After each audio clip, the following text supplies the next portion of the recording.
You know that feeling when you look up and you realize you have no idea how you got here? I mean, not here physically, but here in your life. The job you didn't really choose, the relationship that just kind of happened, the version of yourself that slowly formed while you were busy going along with everything. Now that feeling has a name, and Pixar accidentally made the most accurate movie about it ever. Now most people remember Ratatouille as the one about the cooking rat, but strip away the rat for a second, strip away Paris, and strip away the food. What you are left with is a movie about a man who spent his entire life letting someone else pull the strings while he stood there nodding and calling it living. His name is Linguini, and he is you. Now I have one favor to ask you guys, and it's to subscribe to the channel and even look at the Patreon if you guys want me to keep continuing making videos like these. When we first met Linguini, he's the garbage boy who has just been fired from multiple jobs. He's clumsy, deeply anxious, and has absolutely no sense of who he is or what he wants. He tells the kitchen staff he is not good with words or food. He is a man who expects nothing of himself, and not because he's incapable, but because nobody ever expected anything from him first. And then he meets Remy. They form a pact to survive in a high-pressured environment of a gourmet Parisian restaurant. Remy hides under Linguini's chef hat and controls his physical movements by pulling on his hair. Now we laugh at this because it's a great bit. But think about what is actually happening. Allowing a feral street cat to pilot your central nervous system in a commercial kitchen is not just a health code violation. It's a physical representation of something millions of adults do every single day without a rat anywhere near them. Now Linguini is not lazy, and he's not stupid. He's every adult who was never taught that they were allowed to want something for themselves.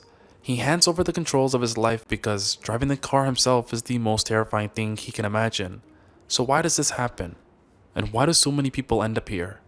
Well, in 1967, psychologists Martin and Stephen at the University of Pennsylvania coined the term learned helplessness.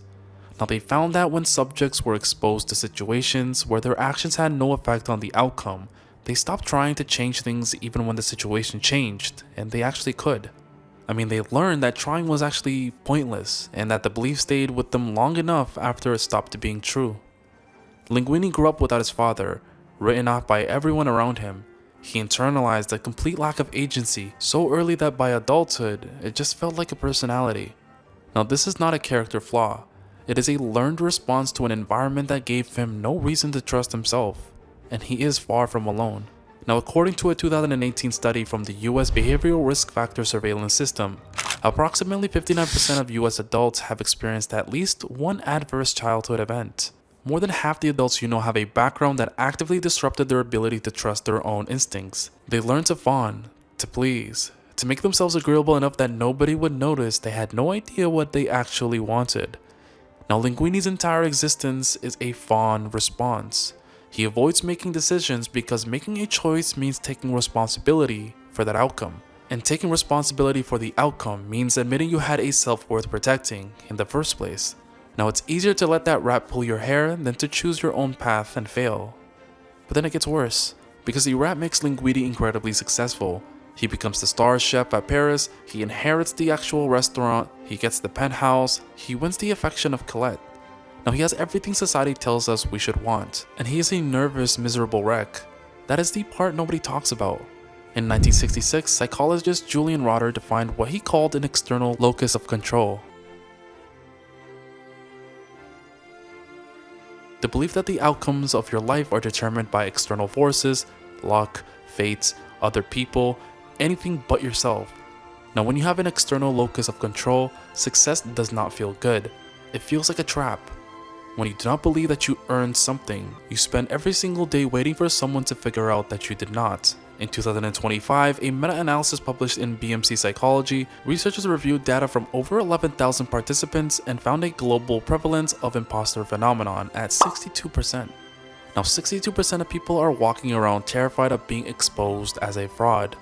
Linguini is not just suffering from imposter syndrome, he is a literal imposter. And this is where the identity foreclosure comes in.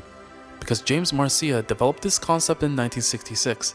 It describes what happens when a person commits to an identity or a role assigned to them by others without ever stopping to ask if it actually fits. Linguini adopts the identity of the supreme chef because it is handed to him.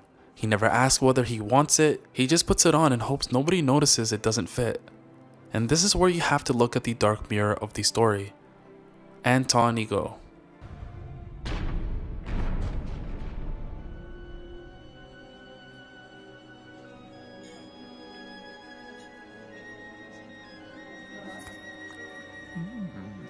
His office is shaped like a coffin. I mean, he's the embodiment of every system, every gatekeeper, every voice that told you who was allowed to succeed and who was not.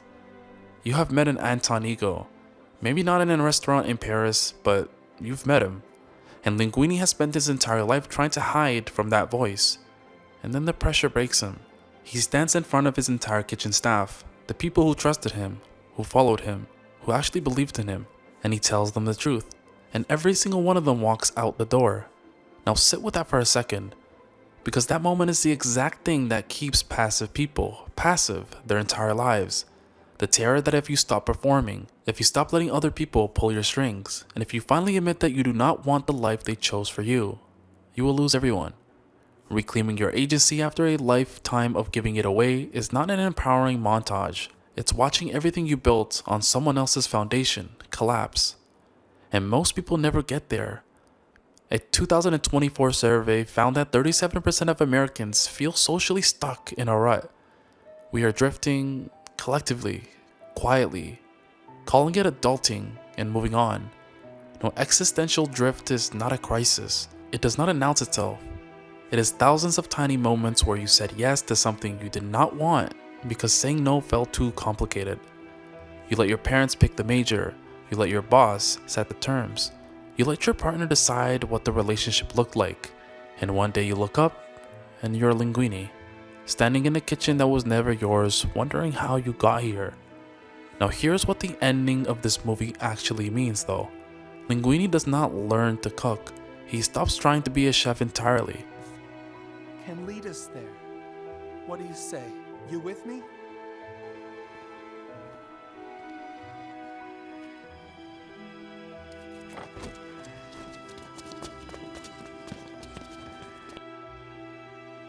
He becomes a waiter, a manager, the person who makes everyone feel welcome. He finds the thing that was actually his, not the thing that was handed to him. He stops performing and starts living. And most people never have a Remy pulling their strings. So they just drift. They let the current of the other people's decisions carry them from year to year. And one day they look up and realize they've been nodding along to a life they never actually chose. So the question this movie leaves you with is not whether you have wasted time. It's whether you still are waiting for someone to come along and tell you what to do with whatever time you have left. And the only thing worse than failing at your own life is succeeding at someone else's.